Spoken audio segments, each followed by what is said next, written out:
Hello and welcome to the first edition of the Back Nine Report in 2022. My name is Carlos Torres, and alongside with Fred Altvater, we get together and check in on the world of golf to bring you the latest news, insights, analysis, interviews, recaps, previews. Hey, we cover anything and everything golf. In other words, if it happened in golf, we have it for you. And we have a lot of things coming in 2022, Fred. So happy New Year. And I believe there's a contest you're going to talk to us about. There's a lot of things we have. Hopefully we have some time to talk about everything today.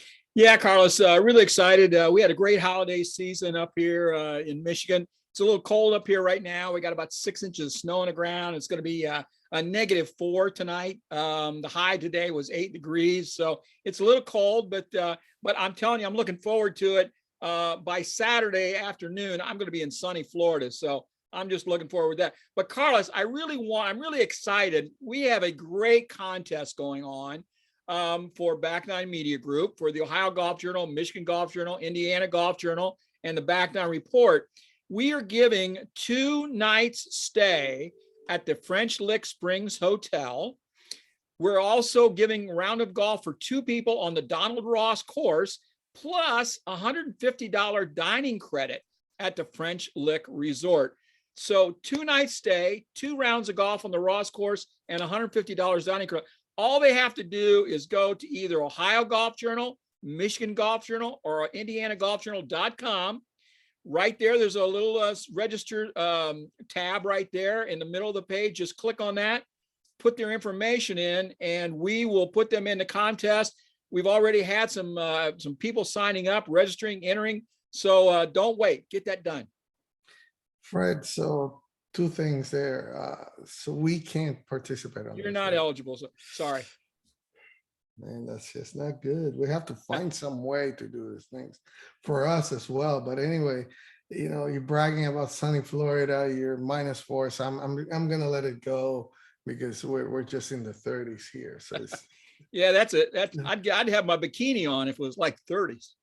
Yeah, it's funny when you get to this temperatures and then maybe a 50 or 60 is like summer after that, right? But anyway, it's going to Florida is amazing. So hopefully you enjoy your time there. But Fred, we got to start talking about the PGA Tour, and we're going to talk about what we expect this year. But it already started 2022. The season started last year, right? Right. We have the wraparound season. I don't like that, but anyway, that's how they want it. That's how they do it.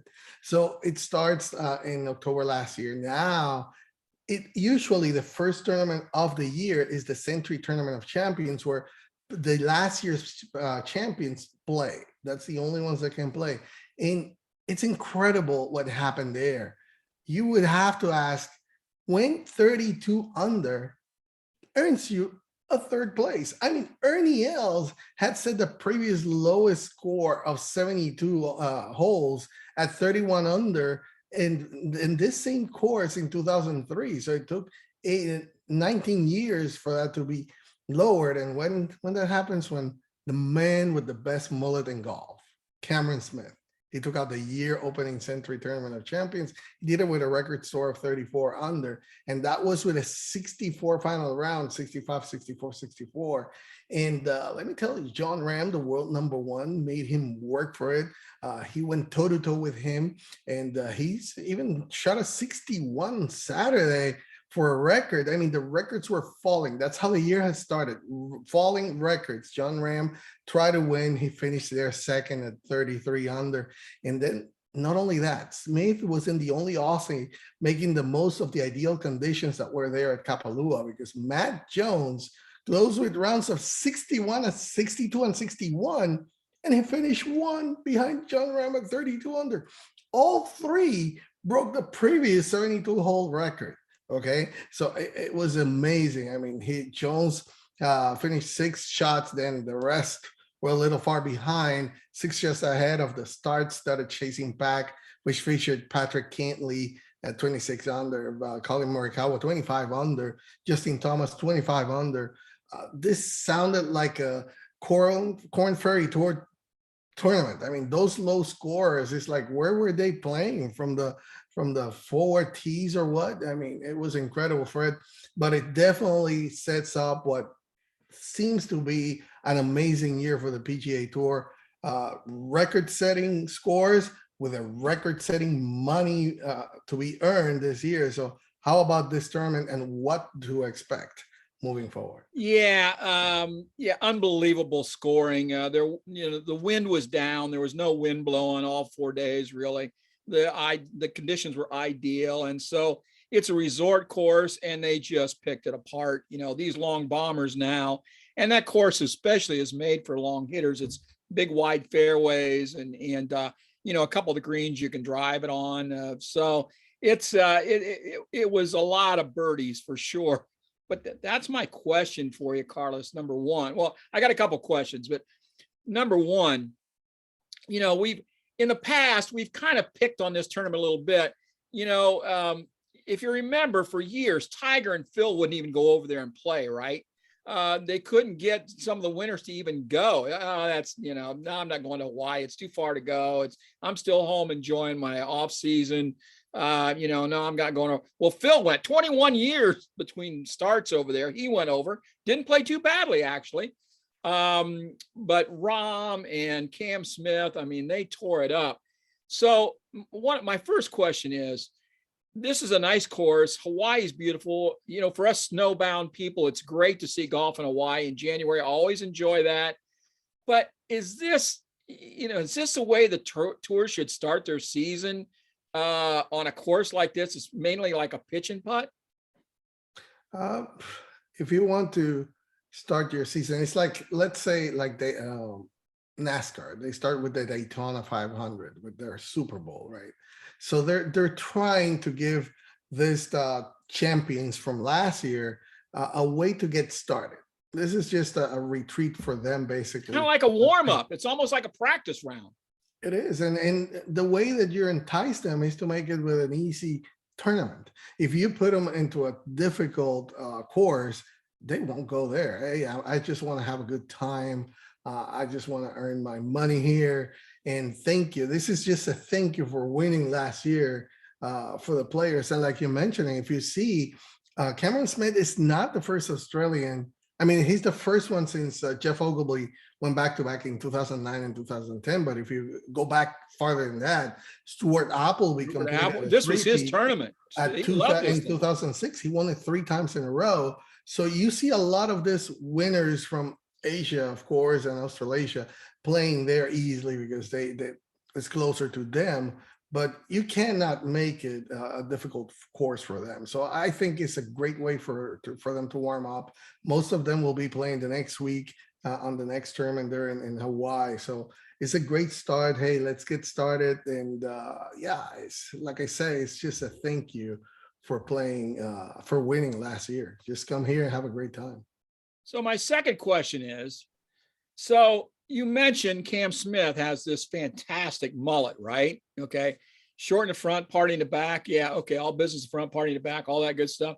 So if you're kind of a superstitious guy, I mean, he's had a couple pretty good years on tour, about 3 good years. You can't cut that thing off now, right? It's got to keep growing. You got to keep it. You got to keep it. I mean, we wouldn't even recognize him if he takes that off. I don't even remember what he looks without it. I don't remember really. So no, yeah, I think he hasn't done it because of the good streak that he's going. He's a player that we talked about him when he was coming up to the PGA Tour. He's a very promising player. I think he has a good future if he just can play a little bit more. I don't know, this focus. I think it's a thing of focus for him. He has the talent. We just saw it there. He went with the world's #1 toe-to-toe, and he beat him. Of course, conditions were down, but conditions were down for everybody, and he was the one to come out on top in a tournament of champions. This is not an easy field. This is a winner's field. So even though it's limited and short field, but hey, kudos to him, and definitely don't take it off. Otherwise, nobody will ever know who you are, man. Yeah, the only other thing I want to say about the PGA Tour, Carlos, real quick, is that they are playing for a whole lot of money this year. Just the wraparound season last fall was $70 million, from September, October, November, and early December. So, tremendous amount of money. Used to be, wasn't it just a couple years ago that we had like $6 million purses for a regular tour event? Now they're $8 to $10 million for a regular tour event. The bigger tournaments like the Memorial, I mean, that's a $12 million purse now. And you got $15 million for or at least $15 million for the majors and for the FedEx Cup playoffs, plus all that other bonus money they're throwing in there and all the other stuff that they're giving away. There's a tremendous amount of money being played for on the PGA Tour in 2022, Carlos. It is going to be, and it's going to be an interesting year because, there's this new rule about the longest and shortest clubs that we're going to have to see. That's something that's going to impact the players. Will we see Tiger Woods again playing? My prediction, like I've always said, is going to be the Open there at St. Andrews.